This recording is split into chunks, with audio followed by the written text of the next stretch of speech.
Welcome and welcome back, everybody, to the OK Grognard Show. Today is Monday, January 30th, 2023, 10 a.m. ish Central in beautiful Lake Geneva, Wisconsin. And given the particulars of what happened last Friday, I think I need to talk a little bit about Griffins and Grottos. What is that, you ask? Well, I will tell you. It's a project I started working on in the late early half of this 2 decade period of the OGL, and it was just me noodling around with some ideas about what I would do to tweak the rules for an old school gaming. Uh, Everybody was doing their OSR rules, and I thought about it. I mean, I run first edition. It's what I love running. It's probably what I will almost always run. But as with all people that run OSR games, the uh, the thing about them is nobody runs them straight out of the box. Nobody runs them exactly rules as written. Some people will claim they do. You'll run into people on certain website forums or in on Facebook or various other places, comment sections of videos, and they will say rules as written. You have to run them rules as written. And I'll tell you what, very few of those people actually play in games. They get the books, they read them, they put them on a shelf, and because when the rubber meets the road, my friend, it's not always rules as written. There's no way it can be. I've been doing this for 50 years, wargaming in the early 70s and playing RPGs since they first came out in 1974. I've run and played in dozens, hundreds of game systems, both RPGs and war games. Board games, card games, that's another matter. There are rules and you have to use them. RPGs are not like that. Early war games always had referees adjudicating, making rulings based on what was going on. And bottom line is, rules as written is not really a thing in those areas. And first edition, I'll bet nobody runs first edition exactly the way I run first edition. So I thought, you know what, maybe a book with some of the interpretations that were created by say Stuart Marshall, Matt Finch, and those guys who worked on Osric and some of the other old school systems, because original plus advanced is how I did it. I started playing in 74 with the original rules, and as the advanced hardcover books were put out over the 3 year period of 77, 78, 79, Monster Manual, Player's Handbook, Dungeon Master's Guide, we integrated those into the game we were already playing, and so all of that stuff kind of got mixed up. Now, by the time the DMG was out,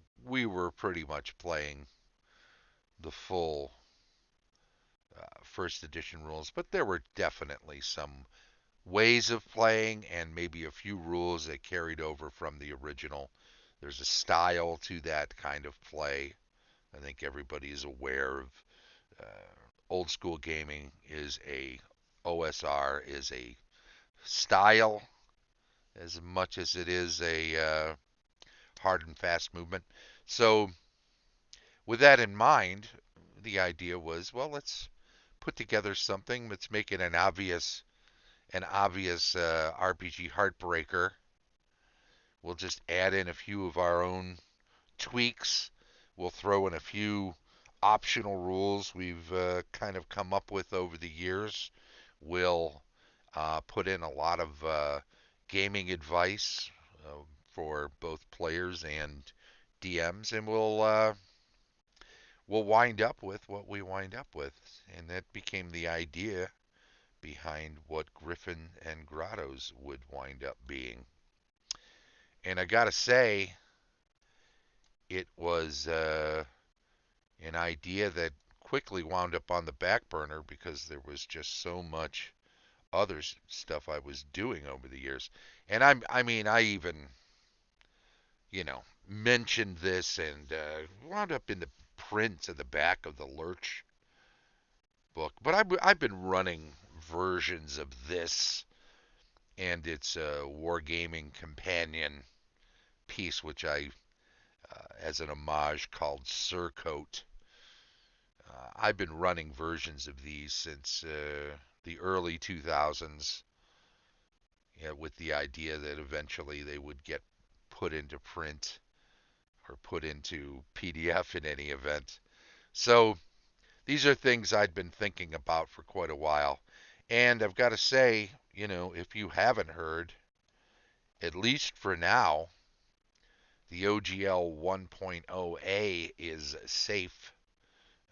On Friday, Wizards of the Coast, who was threatening to attempt to deauthorize the OGL 1.0A, said they are leaving it as is, untouched. They were careful with their wording, which, as always, leaves me knowing that they haven't said what people wanted them to say, which is that it is irrevocable, and they understand that.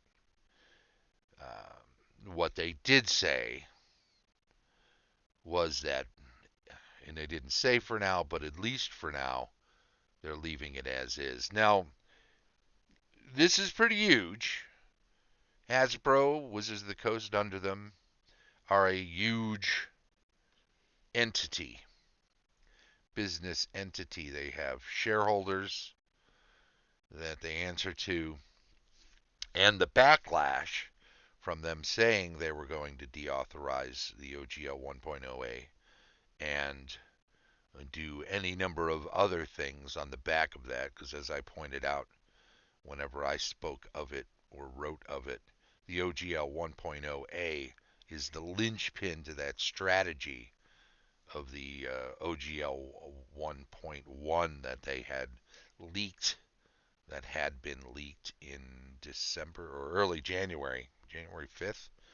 They talked about what they were going to do, and then it got leaked in early January. And all of the other things they were planning to do that revolved around moving forward with the new edition. The OGL 1.0A deauthorization attempt was undoubtedly the linchpin, because most of the rest of it becomes academic if they don't have the legal standing to deauthorize that early version. And,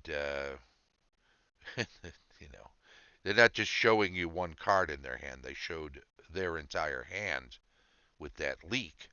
And it was a leak because they had started talking to Kickstarter and a number of other companies and showed them this document as their plan, not as a draft, not as a give us feedback and we'll, make some accommodations. This is what we're going to do, right?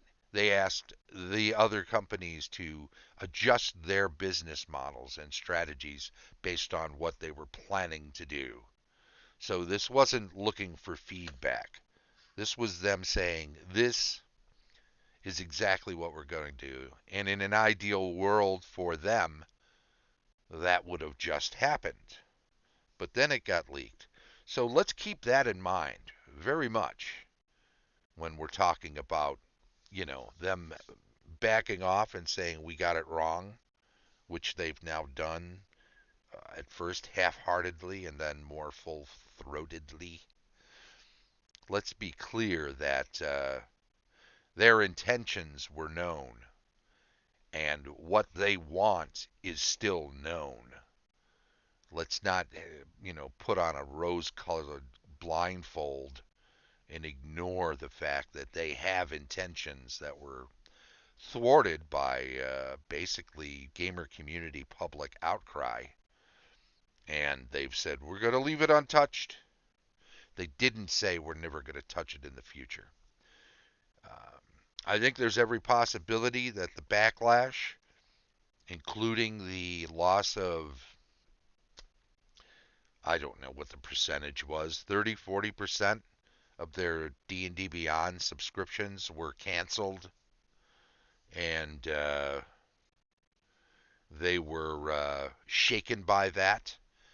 And then people started talking about boycott the Dungeons and Dragons movie, and I think they saw, this is problematic. We lost money now on those subscriptions being canceled.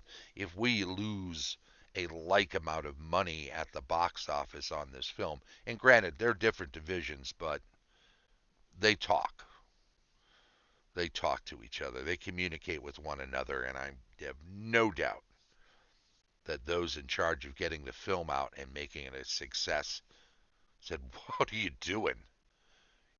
What are you doing to the community? We're banking on this community coming out in droves and helping us promote this with their good reactions and reviews. So if this is any what happened here is any indication of what's going to happen over the next 2 months until late March, the very end of March when the movie comes out, if this is going to continue,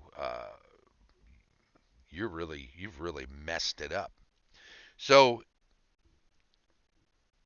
that being a likely scenario, it may well be that part of the backing off at this point is uh, is fueled by that reaction. And if we're going to see them come back and start to touch things again, leaving the OGL 1.0A untouched for now, if they're going to get their fingers dirty again, it may well be after the box office. They wait and see what's happening there. They may decide, oh, we got hurt, and that's as far as that goes, and we're going to take it. They may decide, well, it was the right move backing off. Let's leave it untouched still. When the next edition gets dropped, comes out, they may decide that's the point at which they're going to readdress this and come back at the OGL 1.0A.